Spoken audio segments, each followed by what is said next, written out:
as it is known, on the 13th November,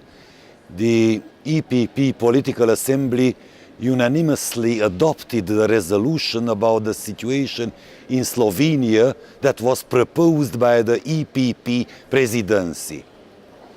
I fully support the whole text of the resolution, and I strongly agree with its call for impartial and independent judiciary in all member states, as well as with its call for a swift adoption of rigid lustration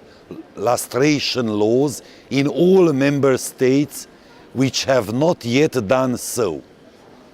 When reading the English translation of the judgment of the Patria case, I found the allegations against the president of the SDS, Janez Janša, completely absurd.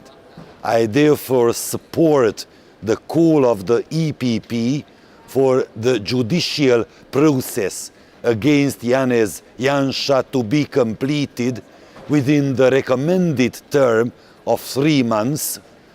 that the fair trial will be guaranteed during the appeal process, and that the ongoing procedure will not lead to the exclusion of Janez Janša from political competition. I find the responses from the socialists and the liberals at the European level to be quite unexpected, since the resolution calls for the respect of the values on which the EU is based upon.